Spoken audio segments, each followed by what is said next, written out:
It is August 23rd, 1305, and London has awakened to witness an execution that will echo through the corridors of history. The crowd grows thicker by the hour, merchants abandoning their stalls, nobles descending from their chambers, common folk streaming in from every corner of the city. They come not for bread or ale, but for blood. They have come to watch a man die in the most horrific way their twisted imaginations can conjure. In the distance, you can hear it, the scraping of wood against stone, the clip-clop of hooves, and something else, something that makes your stomach turn. It's the sound of flesh being dragged across rough cobblestones, leaving a trail of crimson breadcrumbs for the ravens to follow.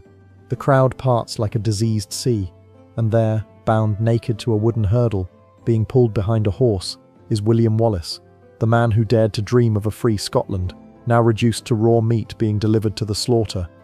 His body is a map of England's fury. Every stone on the 400-mile journey from Scotland has left its mark.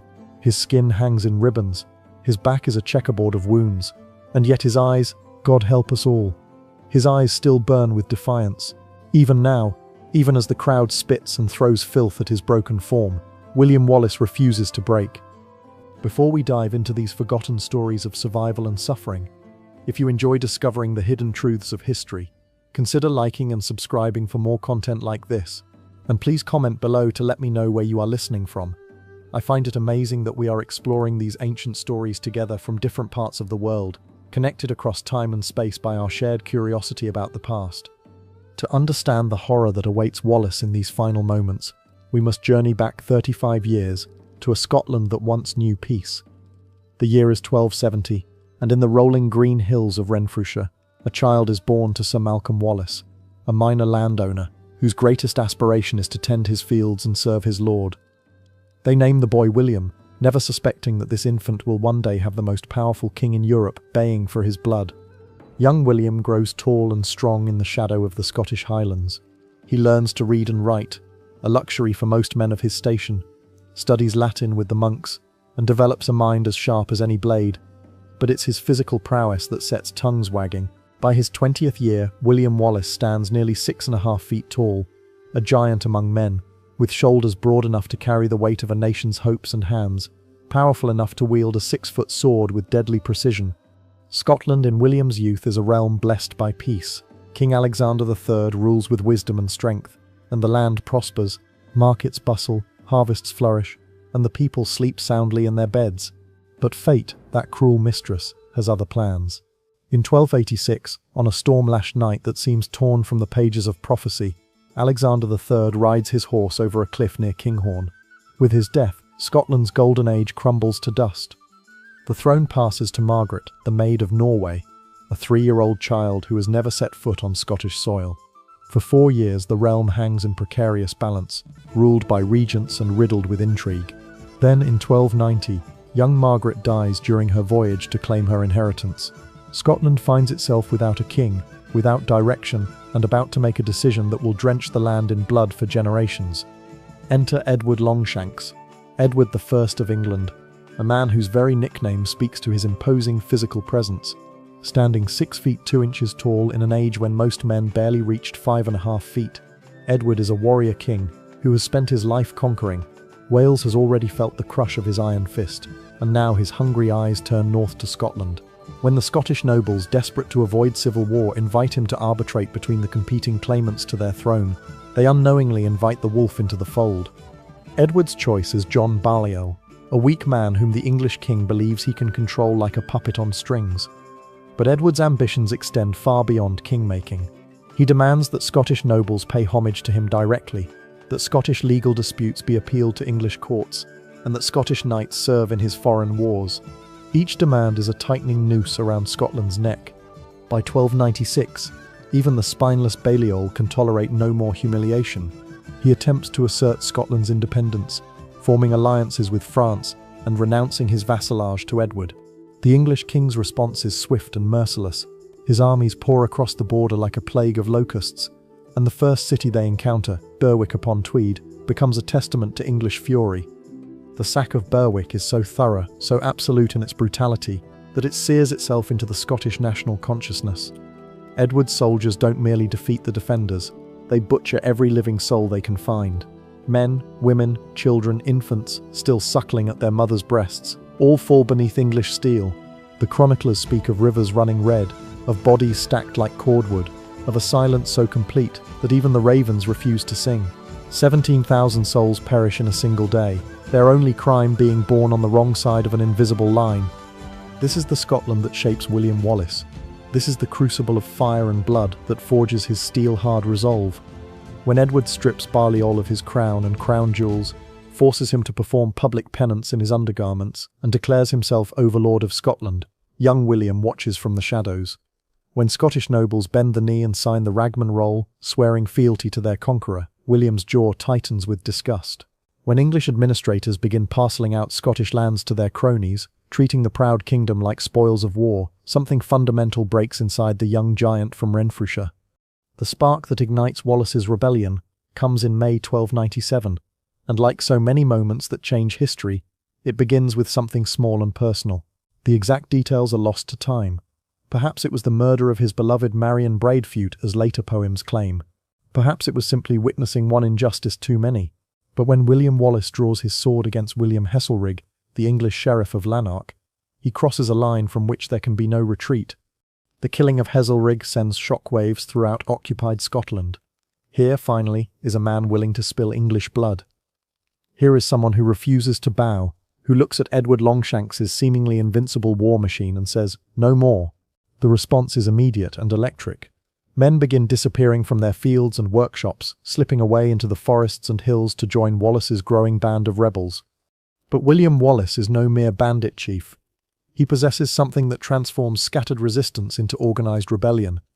A brilliant tactical mind coupled with an unshakable belief in Scotland's right to freedom. When he speaks to gathered crowds, his voice carries the weight of divine conviction. "We fight not for glory or riches," he thunders, "but for freedom alone, which no good man loses but with his life." The autumn of 1297 brings Wallace face to face with the full might of English power at Stirling Bridge. The odds are horrific.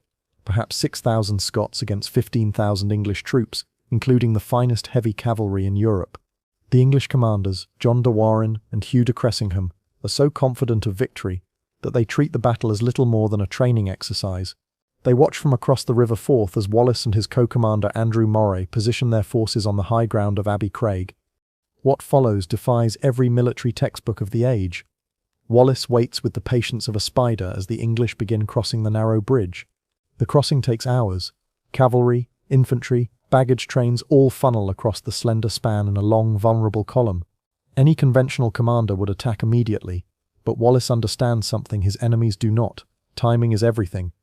When exactly half the English army has crossed, Wallace gives the signal. The Scots pour down from the heights like an avalanche of death, their war cries echoing off the water. The English, caught with their forces split by the river, cannot bring their superior numbers to bear.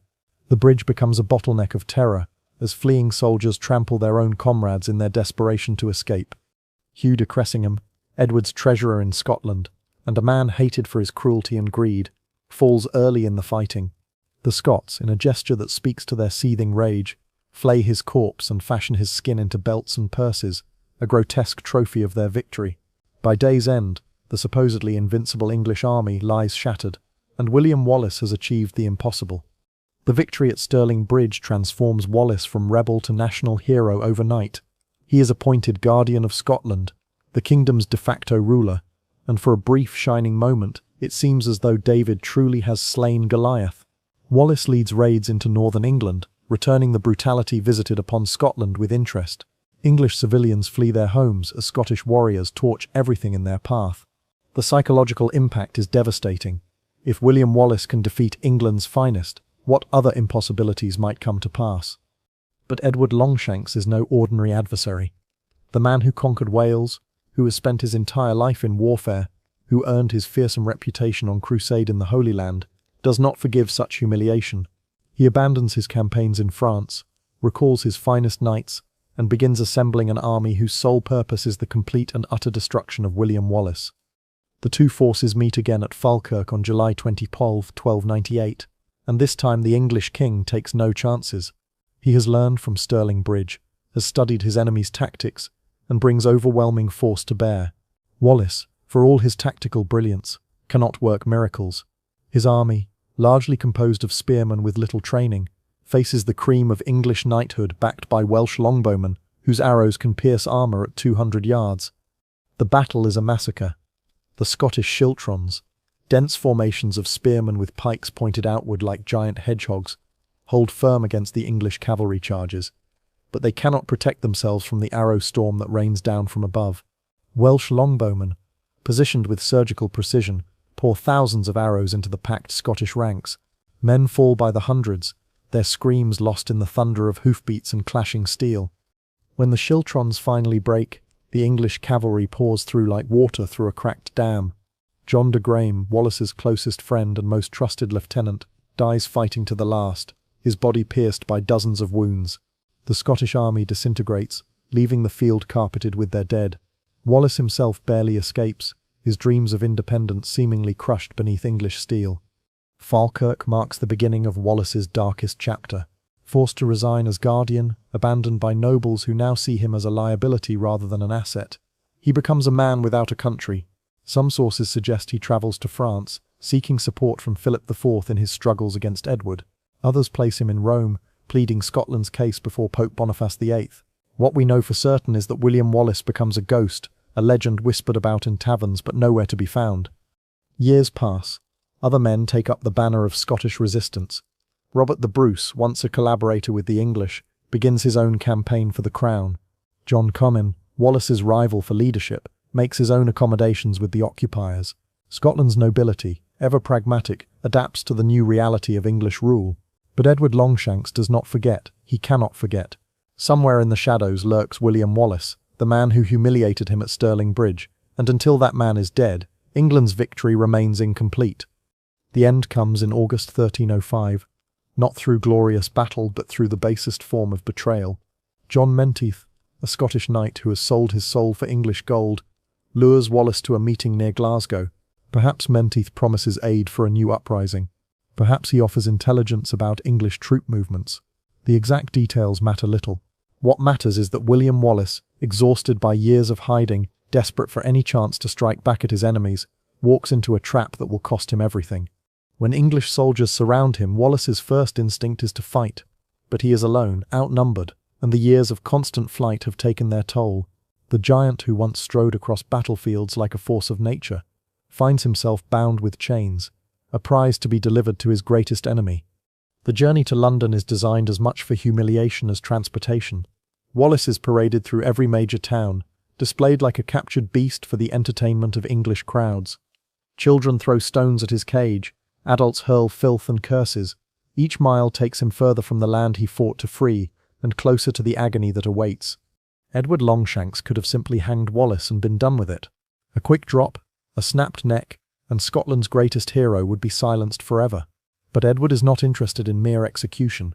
He wants to craft a spectacle so horrific, so absolutely terrifying, that it will crush the spirit of resistance for generations to come. He wants every Scot who hears of Wallace's fate to understand the price of defying English rule. Westminster Hall, England's greatest seat of justice, provides the stage for Wallace's final performance.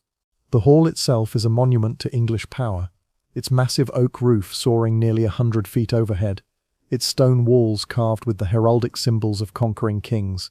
Here, surrounded by the physical manifestations of English authority, William Wallace faces his accusers. The charges read against him would be laughable if their consequences weren't so dire.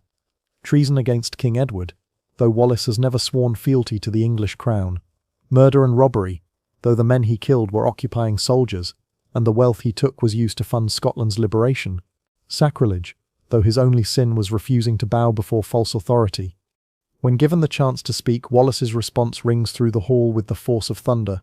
I cannot be a traitor to Edward, for I was never his subject. I owe him no allegiance. He is not my king. The words seal his fate, though that fate was decided long before he entered the hall.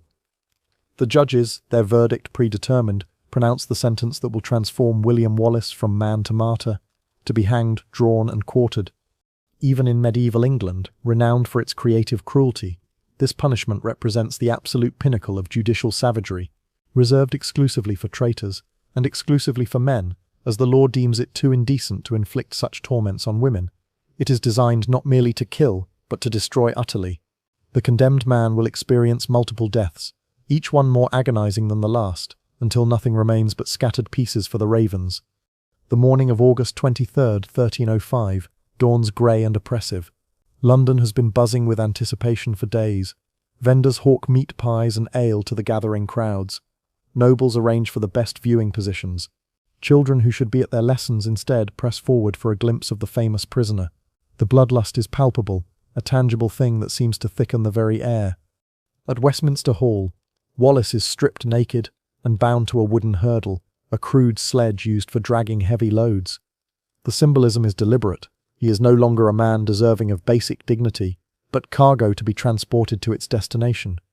A rope is tied around his feet, and the other end fastened to a horse's harness. When the animal lurches forward, Wallace's body begins its final terrible journey through the streets of London. Every cobblestone becomes an instrument of torture. Wallace's flesh, already weakened by months of imprisonment, tears away in strips as he's dragged over the rough stones. His head bounces sickeningly against the ground. Blood streams from dozens of wounds, leaving a crimson trail that dogs eagerly lap up. The crowd follows like a diseased parade, their jeers and curses mixing with the scraping sound of flesh against stone. The procession winds through London's narrow streets for what seems like hours, past the great cathedral of St. Paul's, where priests cross themselves and look away, past the bustling markets, where merchants abandon their stalls to join the following mob, past the homes of nobles, who watch from their windows with expressions of fascination and revulsion. Wallace drifts in and out of consciousness, his body a symphony of agony, but still his lips move in what might be prayers, or might be curses.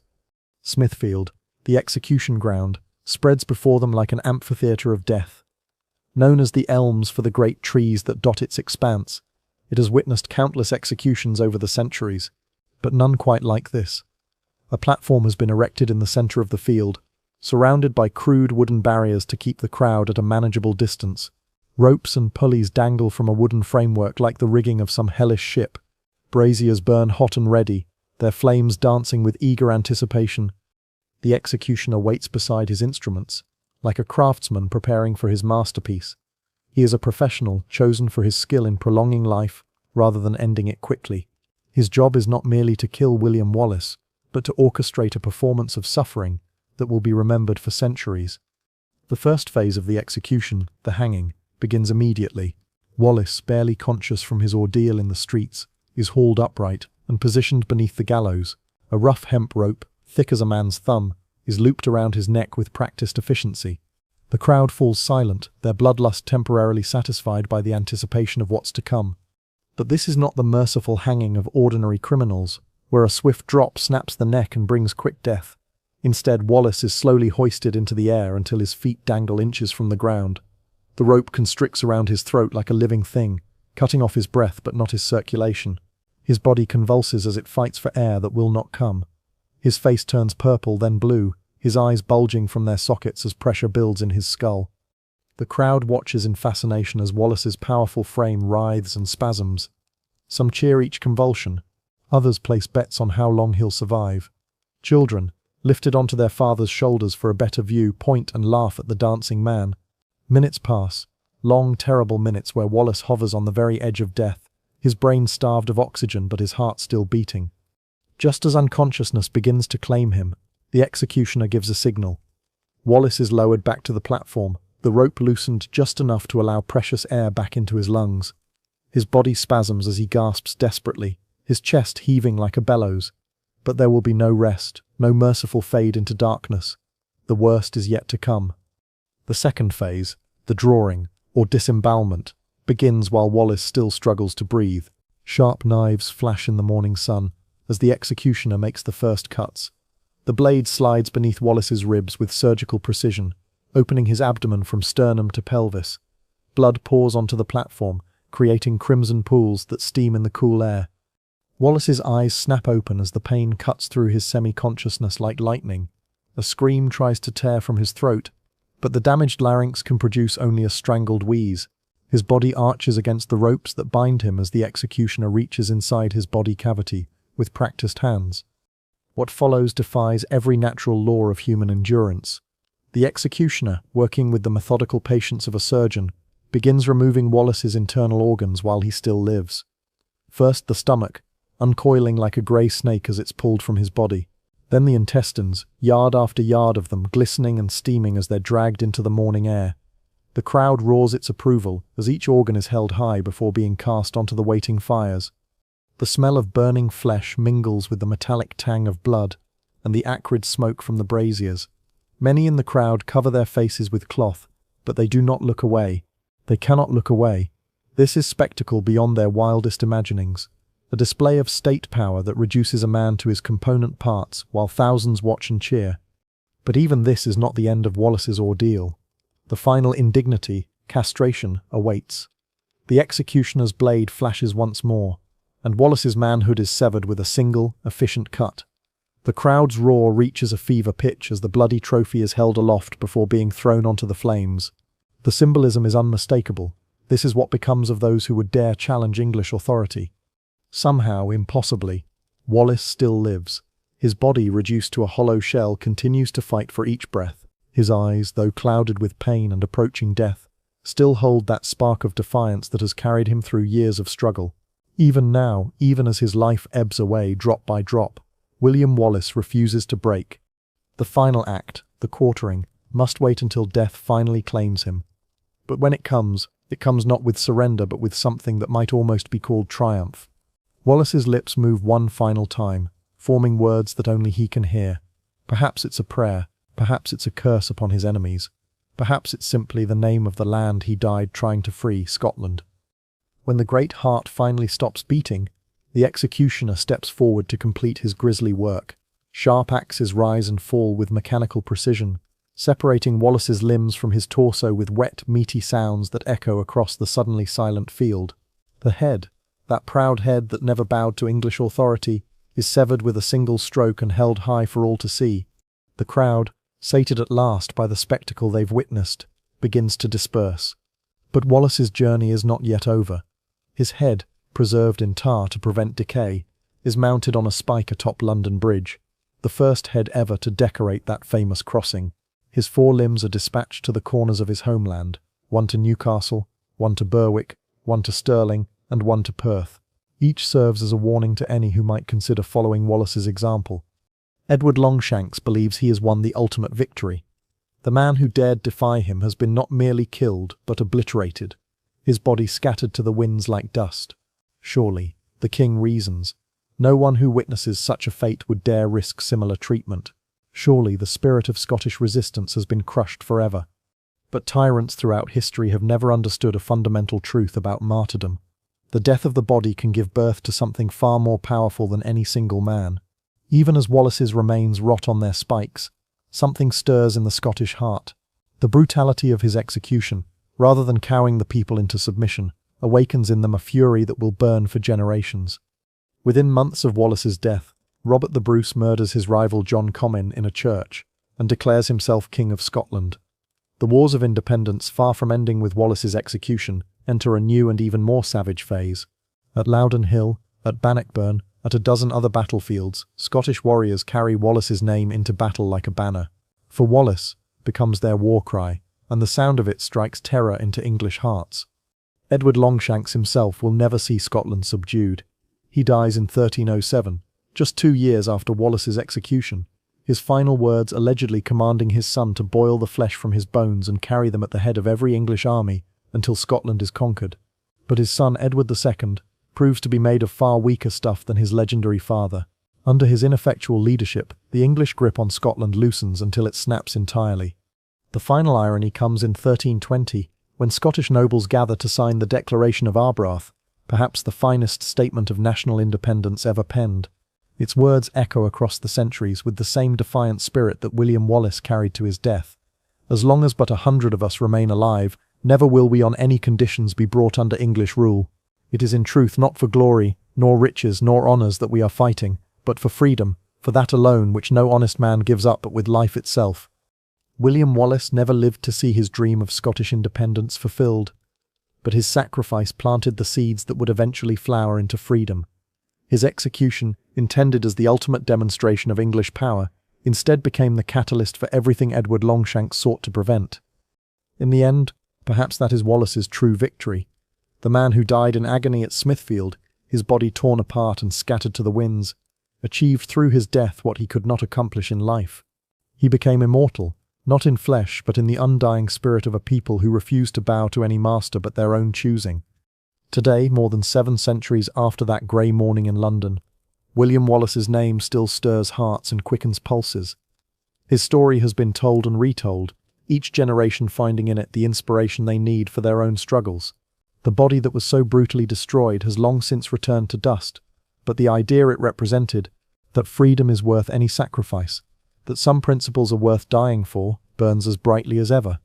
Standing in modern-day Smithfield, watching the traffic flow past the memorial plaque that marks the spot where Wallace died, one cannot help but wonder what he would think of his legacy.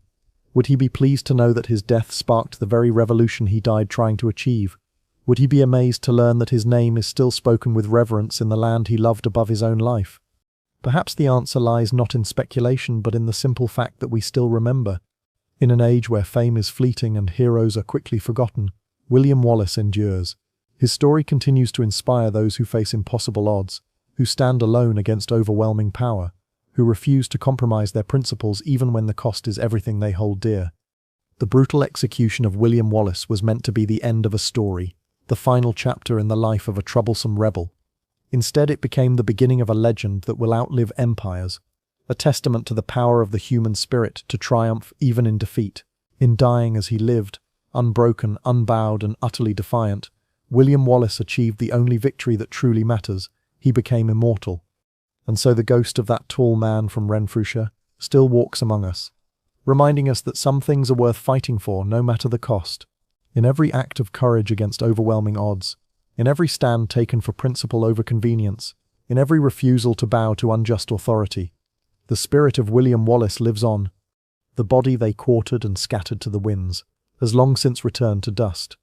But the dream he died for, the dream of freedom, burns eternal.